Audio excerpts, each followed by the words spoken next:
नमस्कार दोस्तों। पिछले कुछ समय से आप लगातार हरिद्वार में एक इवेंट हुआ था उसके बारे में सुनते आ रहे होंगे। बताया जाता है कि कुछ रिलीजियस ऑर्गेनाइजेशन के द्वारा एक तरह का कल्चरल इवेंट कराने की कोशिश की गई थी, लेकिन उसके अंदर जो भी कुछ हुआ था एंड आई एम श्योर कि आप में से कई लोगों ने जो वीडियोस वगैरह सर्कुलेट हुए थे उसको देखा होगा। तो जो भी कुछ उस समय बयान आए थे उसको किसी प्रकार से जस्टिफाई किया नहीं जा सकता और उसको धर्म का नाम देना वो पूरी तरह से गलत है और इसीलिए इसको बोला जा रहा है हरिद्वार धर्म संसद हेट स्पीच, क्योंकि उसके अंदर बहुत ज्यादा घृणा किसी दूसरे रिलीजन के खिलाफ ऐसा यहां पर बोला गया था। और इसी को देखते हुए अब यहां पर आपको देखने को मिलेगा कि कई सारे जो अरेस्ट हैं वो धीरे धीरे अब किए जा रहे हैं। सुप्रीम कोर्ट ने भी इस पूरे मामले की संज्ञान लिया है। तो अभी तक पूरा मामला है क्या, क्योंकि काफी लंबे समय से ये चलता आ रहा है और ये न्यूज में रह चुका है, तो हमारे लिए इंपॉर्टेंट हो जाता है जानना कि ये पूरा मामला है क्या, अक्यूज्ड किस प्रकार से अरेस्ट हुए हैं। और यहां पर जो सबसे बड़ा प्रश्न है कि हेट स्पीच ये कौन तय करेगा, हेट स्पीच क्या होता है हमारे संविधान के अंदर या फिर जो प्रोविजंस हैं लॉ में उसमें क्या कहा गया है हेट स्पीच को लेकर, सब कुछ हम देखेंगे। चलिए आगे बढ़ते हैं, लेकिन उसके पहले अगर आप यूपीएससी या फिर किसी भी एग्जाम की तैयारी कर रहे हैं तो आप हमारे ऐप को डाउनलोड कर सकते हैं या फिर study.iq.com विजिट कर सकते हैं, वहां से सारी जानकारी आपको मिल जाएगी। इसके अलावा अगर आप एमसीक्यूज अटेम्प्ट करना चाहते हैं तो मेरे इंस्टा पेज पर जा सकते हैं, वहां पर स्टोरीज में आपको सभी एमसीक्यूज मिल जाएंगे। तो चलिए सबसे पहले हम देखेंगे एग्जैक्टली अभी तक हुआ क्या है, हम इन सब चीजों की चर्चा क्यों कर रहे हैं। क्योंकि जैसा मैंने आपको बताया दिसंबर के महीने में रिसेंटली यहां पर एक कॉन्क्लेव हुआ था हरिद्वार के अंदर, जिसके अंदर बताया जा रहा है कि जो कई सारे लीडर्स हैं रिलीजियस ऑर्गेनाइजेशंस के जो अपने आप को प्रोपोनेंट कहते हैं हिंदुत्व का, उन्होंने यहां पर इन्फ्लेमेटरी स्पीच दिया है दूसरे रिलीजन के खिलाफ। और यहां पर रिपोर्ट्स के आधार पर और जो भी कुछ सुनाई दिया था वीडियो में उसमें साफ दिख रहा था कि यहां पर मुस्लिम्स के खिलाफ एक प्रकार से जो हेट्रेड है, एक ऑर्गेनाइज्ड वायलेंस है, वो कहने की बात कही जा रही थी। जाहिर सी बात है ऐसा कुछ हमारे देश में नहीं होगा, लेकिन इस तरह की बात कहना वो अपने आप में गलत है। एक प्रकार से हिंट किया जा रहा था जिस तरह से रोहिंग्यास का क्लिंसिंग किया गया, कैंपेन किया गया म्यांमार में, आपने देखा होगा, उस प्रकार की यहां पर बातें कही जा रही थी। और इसी को देखते हुए कई सारी जो पॉलिटिकल पार्टीज हैं और जो कंसर्न सिटीजन्स हैं वो यहां पर कोर्ट में गए। उन्होंने कहा कि पुलिस इसके ऊपर कोई कार्रवाई नहीं कर रही है, लीगल एक्शन लेना चाहिए, ये सारी चीजें चल रही थी। और इसी को देखते हुए फाइनली 4 दिन पहले की बात है, आप देख सकते हो, सुप्रीम कोर्ट ने यहां पर जो नोटिसेस हैं अलग अलग एजेंसीज को वो जारी किया है। बेसिकली क्या हुआ कि पीआईएल डाला गया था सुप्रीम कोर्ट के अंदर, पब्लिक इंटरेस्ट लिटिगेशन, और सुप्रीम कोर्ट से गुहार कहा गया कि यहां पर हमने एफआईआर दर्ज किया, उसके बावजूद भी पुलिस कोई एक्शन नहीं ले रही है। और फाइनली सुप्रीम कोर्ट ने इसकी सुनवाई की और सेंट्रल गवर्नमेंट, दिल्ली पुलिस और उत्तराखंड गवर्नमेंट तीनों को यहां पर जो नोटिसेस है वो भेजा है और यहां पर उनसे जवाब मांगा है। और ये कहा है कि जो 2 सेपरेट इवेंट हुए थे, ध्यान रखिएगा 2 इवेंट हुआ था, एक हुआ था हरिद्वार के अंदर जिसको ऑर्गेनाइज किया गया था यति नरसिंहानंद के द्वारा और इन्हीं को अरेस्ट कर लिया गया है जो मैंने आपको बताया। और यहां पर दिल्ली में भी एक इवेंट हुआ था जो कि हिंदू युवा वाहिनी के द्वारा इसको ऑर्गेनाइज किया गया था। ये सब कुछ दिसंबर के महीने में हुआ था। तो सुप्रीम कोर्ट के अंदर जो पीआईएल डाला गया उसमें यही कहा गया कि हमने 2 एफआईआर दर्ज किया है और अभी तक पुलिस कोई भी कार्रवाई नहीं कर रही है। और जिसमें जो पहला वाला एफआईआर है हरिद्वार को लेकर और उसी को लेकर ज्यादातर चर्चा चल रही है, उसमें आप देख सकते हो 2 लोगों को अभी तक अरेस्ट किया गया है। एक है त्यागी, यहां पर इसका जो असली नाम है जितेंद्र नारायण त्यागी। वैसे मैं बता दूं कि ये खुद मुस्लिम थे, अभी रिसेंटली इन्होंने कन्वर्ट किया है। वसीम रिजवी आपने नाम सुना होगा, तो ये खुद अभी मुस्लिम्स थे, इन्होंने कन्वर्ट कर लिया और अपना नाम रख दिया जितेंद्र नारायण त्यागी इनको। और साथ ही साथ जो लेटेस्ट जो कि जिन्होंने ऑर्गेनाइज किया था, हेड थे इस पूरे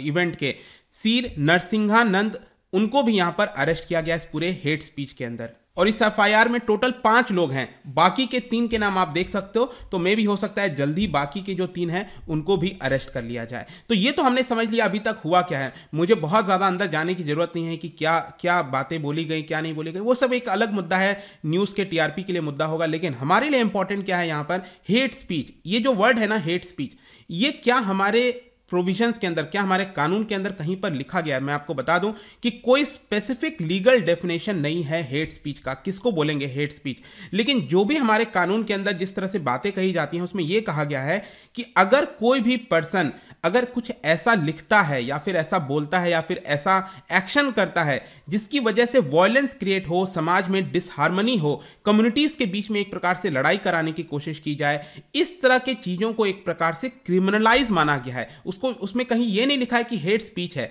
लेकिन इस तरह की जाहिर सी बात है अगर चीजें लिखी गई हैं हमारे प्रोविजंस के अंदर, वो साफ साफ दिखाता है वो हेट स्पीच की तरफ ही इशारा कर रहा है। वैसे मैं आपको बता दूं, लॉ कमीशन ऑफ इंडिया उन्होंने अपने 267th रिपोर्ट के अंदर यहां पर यह बोला था कि हेट स्पीच कोई भी ऐसा चीज हो सकता है जो कि किसी race, ethnicity, gender, sexual orientation, religious belief, किसी भी चीज के खिलाफ आप बोल रहे हो, ऐसा साइन कर रहे हो, रिप्रेजेंटेशन कर रहे हो, जिसकी वजह से अगेन समाज के अंदर वॉयलेंस क्रिएट हो, लोगों के अंदर भड़काने की एक प्रकार से कोशिश की जाए, इस तरह की जो चीजें हैं उसको हेट स्पीच के अंदर लानी चाहिए, ऐसा लॉ कमीशन ऑफ इंडिया का कहना था। तो जनरली आई होप कि आप समझ गए होंगे, हेट स्पीच का सिंपल अर्थ यही है कि अगर आप ऐसा चीज करने की कोशिश करो जिसकी वजह से समाज में अशांति फैले, लोगों में आपस में लड़ाई फैलाने की कोशिश की जाए, वो आपका हेट स्पीच के अंदर आएगा। लेकिन जो कानून है उसमें किस तरह से इसको हैंडल किया जाता है, मतलब जो हमारा इंडियन पीनल कोड है उसमें किस प्रकार के प्रोविजंस है, मैं बता दूं आईपीसी के अंदर दो सेक्शन है, सेक्शन 153A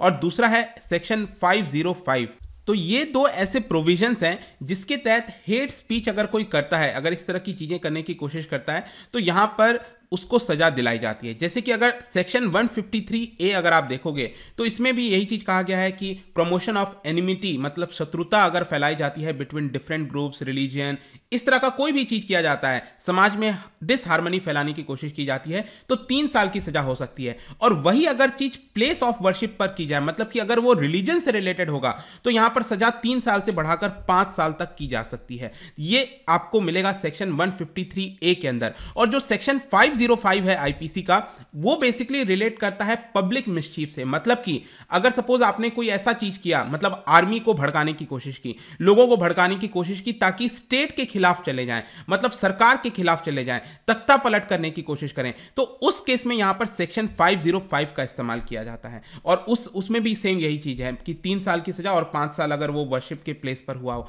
तो इस तरह का आपको देखने को मिलेगा। वैसे मैं आपको बता दूं, जो लॉ कमीशन का प्रपोजल है, उन्होंने कहा है कि क्योंकि एक स्पेसिफिक नहीं लिखा हुआ है, मतलब कहीं भी कानून में हेट स्पीच को लेकर चीजें लिखी नहीं गई हैं, और ज्यादातर यही देखने को मिलता है देश के अंदर, कई बार हेट स्पीच के माध्यम से जो टेंशन्स हैं वो भड़काने की कोशिश की जाती है। तो लॉ कमीशन ने ये कहा सरकार को कि यहां पर आईपीसी के अंदर हमें एक अलग से सेक्शन कर देना चाहिए, मतलब 2 नए सेक्शंस को ऐड करना चाहिए। एक है सेक्शन 153C और एक और सेक्शन ऐड कर देना चाहिए 505A,